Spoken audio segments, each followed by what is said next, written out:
Jadi Pak Teis, yang pertama-tama saya ingin menanyakan mengenai strategi Presidium Dewan Papua yang sudah berhasil dengan baik daripada Kongres kedua, dan bisa dikatakan aspirasi masyarakat Papua sudah dikemukakan bukan hanya terhadap Jakarta tapi terhadap ke dunia, dan cerita itu bergema juga sampai ke Tokyo dan jadi berita sangat besar.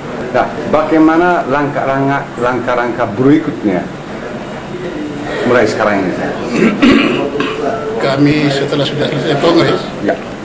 memang pertama ada resolusi Kongres, itu merupakan amanat dari seluruh rakyat Papua, di mana dalam Kongres itu telah disepakati adanya wadah yang namanya Presidium Dewan Papua. Nah, Presidium Dewan Papua itu memegang mandat penuh dari Papua untuk meneruskan perjuangan rakyat Papua dalam rangka meraih kemenangan dengan cara dialog nasional dan internasional.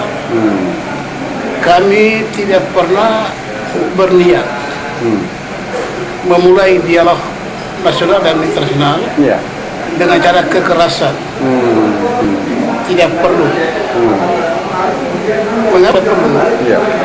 Dan kami tahu dan yakin bahwa pada 1 Desember 1961 bangsa kami sudah merebut kemerdekaan, sudah memiliki kemerdekaan sebagai bangsa.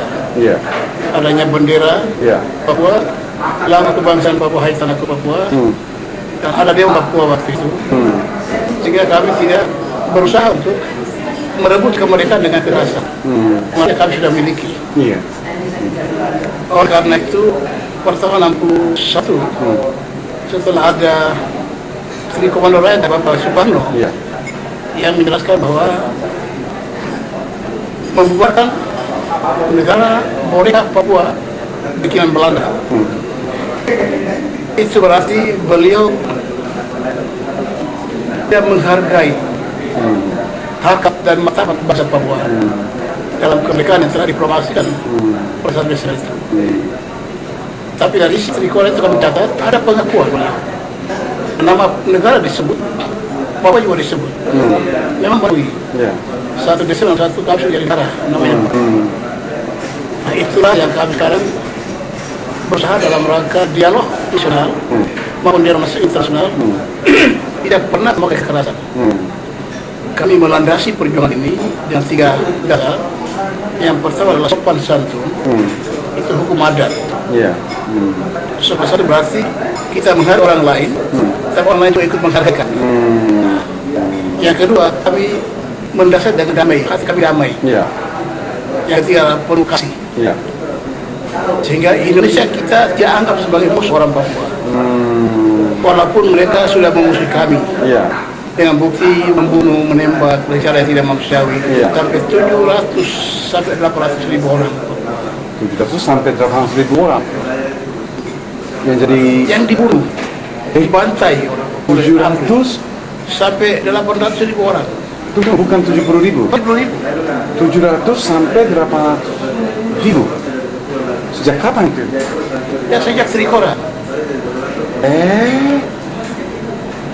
700 ribu. Ini angka baru pertama kali saya dengar. 700 sampai 800 ribu. Sekitar kas saja demikian. Kan jumlah penduduk Papua sendiri waktu itu kurang lebih 1 juta.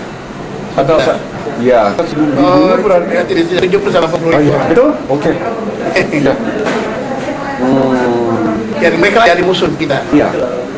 Kami heran, waktu Belanda itu penjajah, memimpin kami.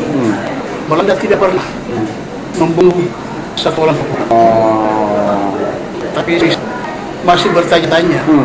Setelah Indonesia mengatakan satu bangsa, satu nusa Sabah Merauke, maka terjadilah penembakan, pembunuhan sekian ribu orang Papua itu.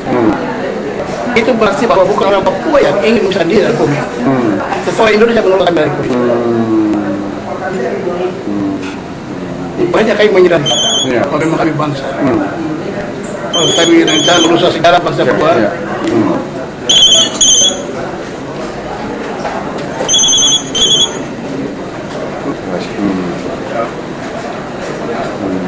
sejarah KMP itu ada bukan lewat Rekor tadi. Iya. Kemudian kedua ialah lahirnya New Agreement tahun 62. Iya. Yang ketiga perdebatan mengenai masalah Irian Barat baru PBB antara Belanda dan Indonesia. Itu tahun 62. Sangat disayangkan, sangat disesalkan. Seharusnya orang Papua sudah jadi bangsa sangat bersatu. Harus dan patut dimakan PBB Rusia itu. Pokoknya Belanda Rusia. Mereka bisa Irian Barat. Yang banyak orang dan kami sudah satu sama sudah keras. Kami tidak pernah dilibatkan. Iya.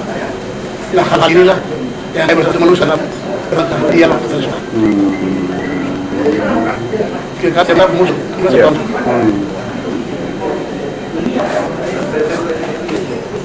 Tapi mengungkap dengan mengambil jalan damai dan jalan dialog, ada kemungkinan pihak Jakarta akan menerima cara yang sama atau mengikuti cara yang sama. Itu pelajaran banyak sekali saya dapat. Ya. Terbawa hanya satu. Kalau telah mengendaki, itu harus terjadi.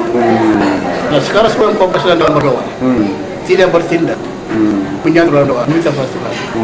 Satu-satunya punya perluan. Itu perlu keyakinan. Iya.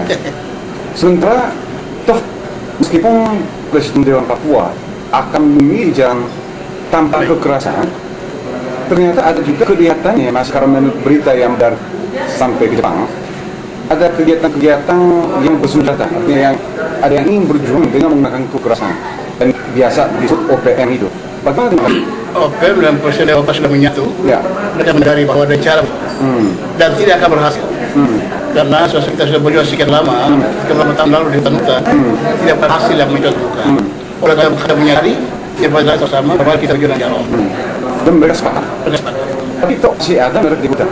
Sambil melakukan Ya, karena mereka ini yang mengatur hal itu. Masih mengatur hal itu. Orang Papua. Sama sudah milih di timur. Kami diatur oleh mereka akan kami menyadari. Bukan kami ada Satgas Papua untuk pengamanan. Ya. Seluruh kegiatan kami. Papua itu Satgas dekat dengan tongkat, tidak senjata. Kasih kita boleh senjata. Karena kita tidak untuk berjuang senjata. Satgas Papua itu tujuannya untuk mengamankan apa? Mengamankan perjuangan. Bukan untuk mengamankan misalkan Kongres Papua atau kegiatan para anggota Presiden. Termasuk dalam rangka pengamanan perjuangan. Jadi dengan kata apa boleh saya sebut sebagai Satgas Papua itu pembela tanah air Papua. Kira begitu. Dan tidak punya rencana akan dilengkapi dengan senjata api. Itu saya terima itu. Iya.